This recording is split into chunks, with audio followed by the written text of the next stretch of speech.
And why do happy people cheat? And when we say infidelity, what exactly do we mean?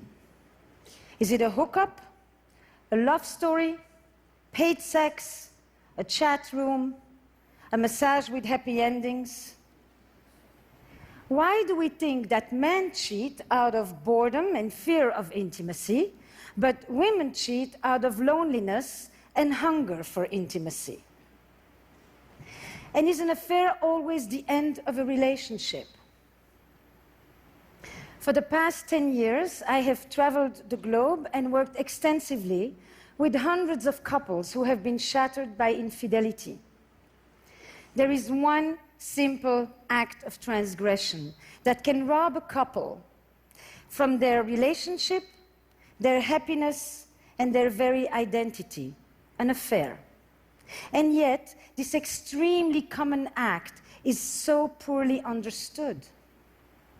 So this talk is for anyone who has ever loved. Adultery has existed since marriage was invented, and so too the taboo against it.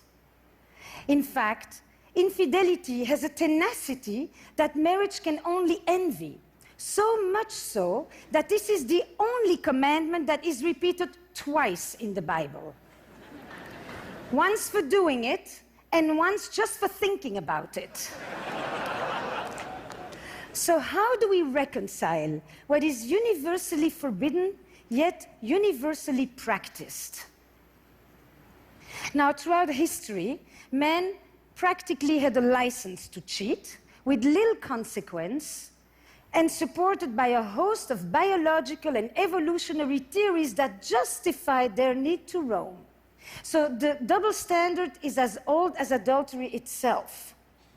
But who knows what's really going on under the sheets there, right? Because when it comes to sex, the pressure for men is to boast and to exaggerate. But the pressure for women is to hide, minimize, and deny, which isn't surprising when you consider that there are still 9 countries where women can be killed for straying. Now, monogamy used to be one person for life. Today, monogamy is one person at a time.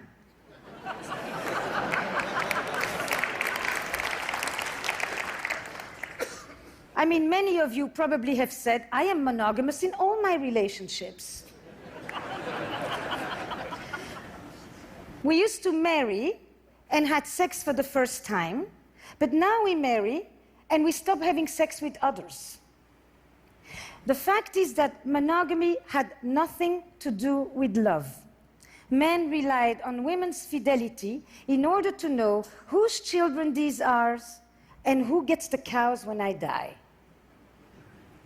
Now, everyone wants to know what percentage of people cheat. I've been asked that question since I arrived at this conference. It applies to you. But the definition of infidelity keeps on expanding. Sexting, watching porn, staying secretly active on dating apps. So because there is no universally agreed upon definition of what even constitutes an infidelity, estimates vary widely, from 26% to 75%. But on top of it, we are walking contradictions. So 95% of us will say that it is terribly wrong for our partner to lie about having an affair, but just about the same amount of us will say that that's exactly what we would do if we were having one. Now, I like this definition of an affair. It brings together the 3 key elements. A secretive relationship, which is the core structure of an affair, an emotional connection to one degree or another, and a sexual alchemy. And alchemy is the key word here, because the erotic frisson is such that the kiss that you only imagine giving can be as powerful and as enchanting as hours of actual lovemaking. As Marcel Proust said, it's our imagination that is responsible for love, not the other person. So it's never been easier to cheat, and it's never been more difficult to keep a secret. And never has infidelity exacted such a psychological toll. When marriage was an economic enterprise, infidelity threatened our economic security. But now that marriage is a romantic arrangement, infidelity threatens our emotional security. Ironically, we used to turn to adultery. That was the space where we sought pure love. But now that we seek love in marriage, adultery destroys it. Now, there are three ways that I think infidelity hurts differently today. We have a romantic ideal in which we turn to one person to fulfill an endless list of needs, to be my greatest lover, my best friend, the best parent, my trusted confidant, my emotional companion, my intellectual equal. And I am it. I'm chosen, I'm unique, I'm indispensable, I'm irreplaceable, I'm the one. And infidelity tells me I'm not. It is the ultimate betrayal. Infidelity shatters the grand ambition of love. But if throughout history, infidelity has always been painful, today it is often traumatic because it threatens our sense of self. So my patient Fernando, he's plagued. He goes on, I thought I knew my life. I thought I knew who you were, who we were as a couple, who I was. Now I question everything. Infidelity, a violation of trust, a crisis of identity. Can I ever trust you again, he asks. Can I ever trust anyone again? And this is also what my patient Heather is telling me when she's talking to me about her story with Nick, married, 2 kids. Nick just left on a business trip. And Heather is playing on his iPad with the boys when she sees a message appear on the screen. Can't wait to see you. Strange, she thinks, we just saw each other. And then another message. Can't wait to hold you in my arms. And Heather realizes these are not for her. She also tells me that her father had affairs, but her mother, she found one little receipt in the pocket and a little bit of lipstick on the collar. Heather, she goes digging, and she finds hundreds of messages and photos exchanged and desires expressed. The vivid details of Nick's 2-year affair unfold in front of her in real time. And it made me think, affairs in the digital age, a death by 1,000 cuts. But then we have another paradox that we're dealing with these days. Because of this romantic ideal, we are relying on our partner's fidelity with a unique fervor. But we also have never been more inclined to stray. And not because we have new desires today, but because we live in an era where we feel that we are entitled to pursue our desires. Because this is the culture where I deserve to be happy. And if we used to divorce because we were unhappy, today we divorce because we could be happier. And if divorce carried all the shame, today, choosing to stay when you can leave is the new shame.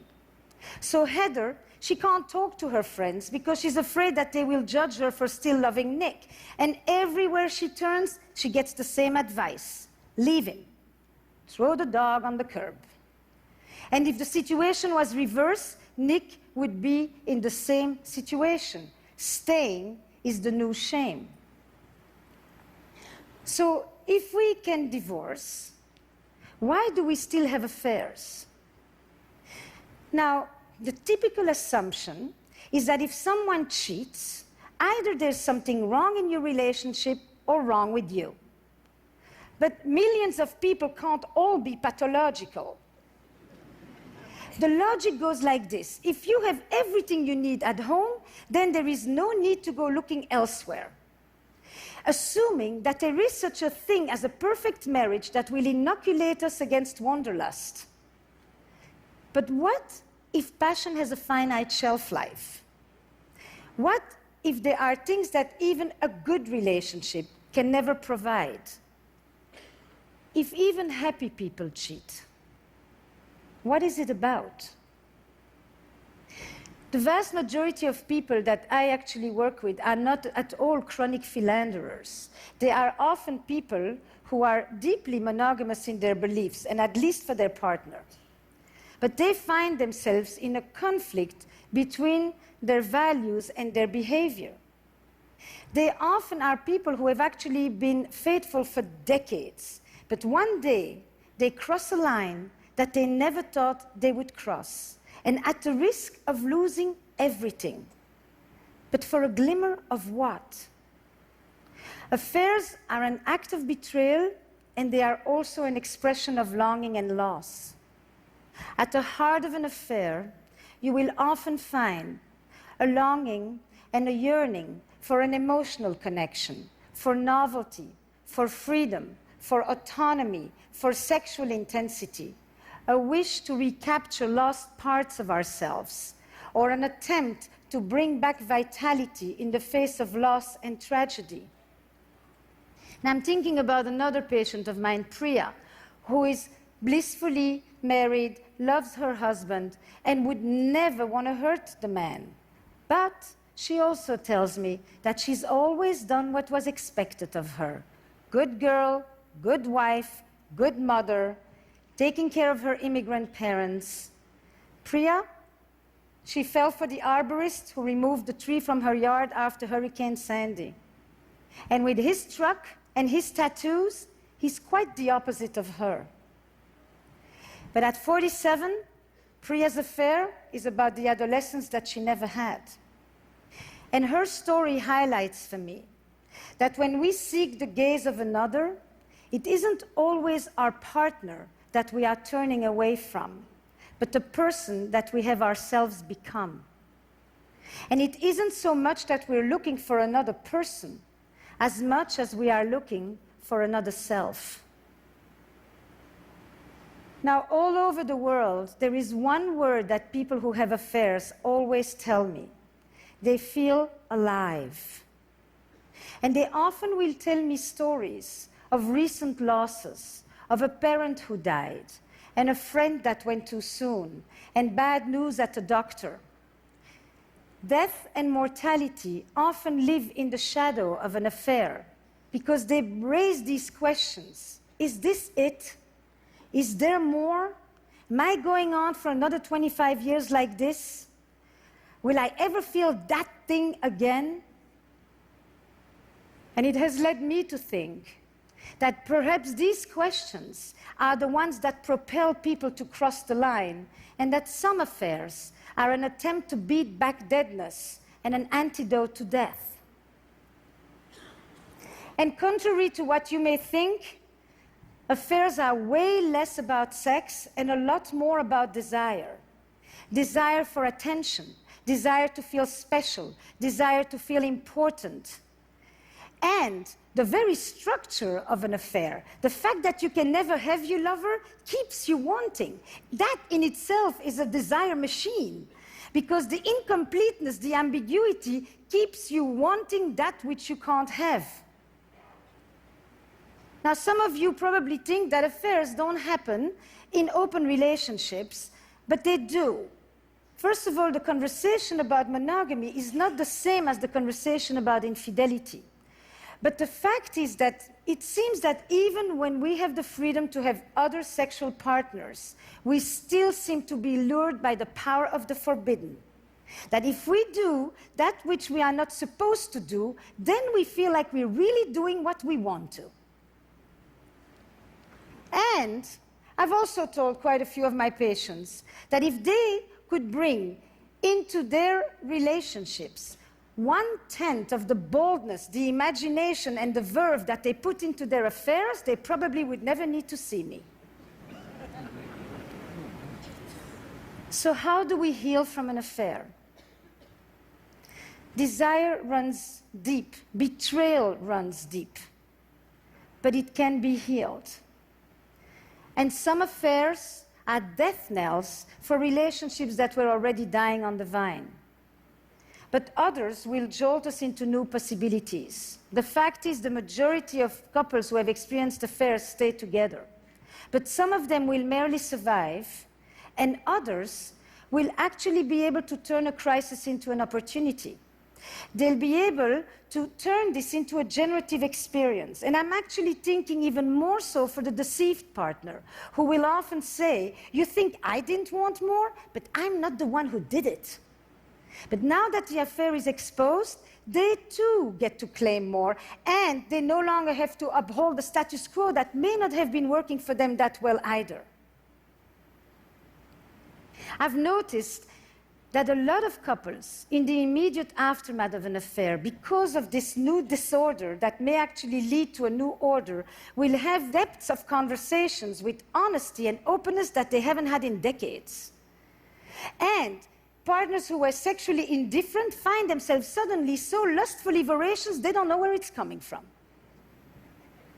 Something about the fear of loss will rekindle desire and make way for an entirely new kind of truth. So, when an affair is exposed, what are some of the specific things that couples can do? We know from trauma that healing begins when the perpetrator acknowledges their wrongdoing.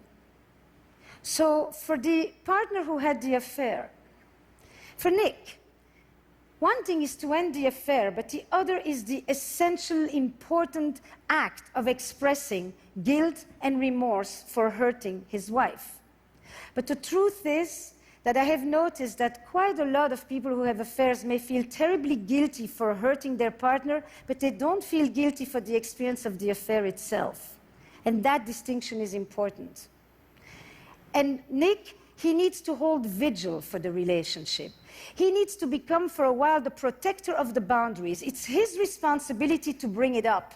Because if he thinks about it, he can relieve Heather from the obsession and from having to make sure that the affair isn't forgotten. And that in itself begins to restore trust. But Heather, or deceived partners, it is essential to do things that bring back a sense of self-worth, to surround oneself with love and with friends and activities that give back joy and meaning and identity.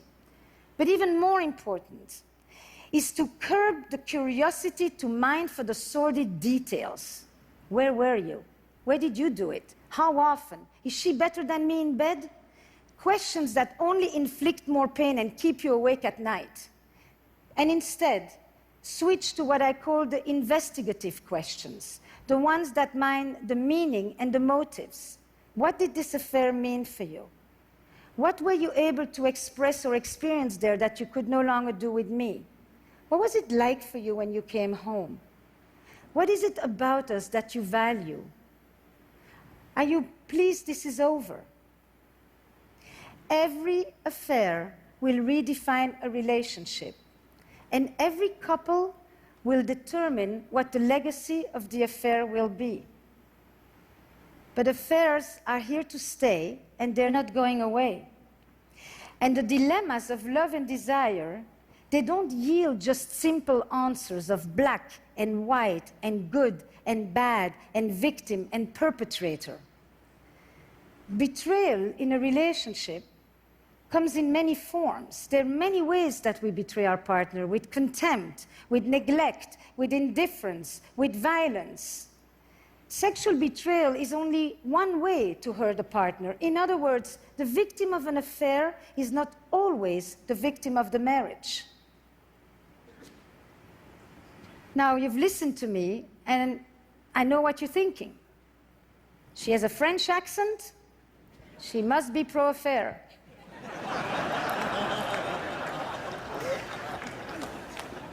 So you're wrong. I am not French.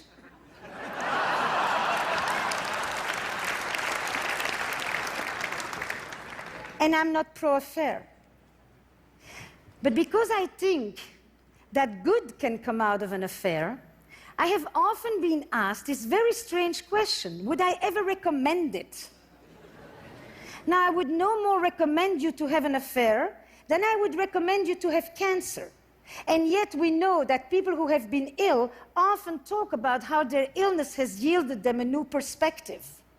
The main question that I've been asked since I arrived at this conference when I say I do a talk about infidelity is for or against? I said yes. I look at affairs from a dual perspective. Hurt and betrayal on one side, growth and self-discovery on the other. What it did to you and what it meant for me. And so when a couple comes to me in the aftermath of an affair that has been revealed, I will often tell them this. Today in the West, most of us are going to have 2 or 3 relationships or marriages. And some of us are going to do it with the same person.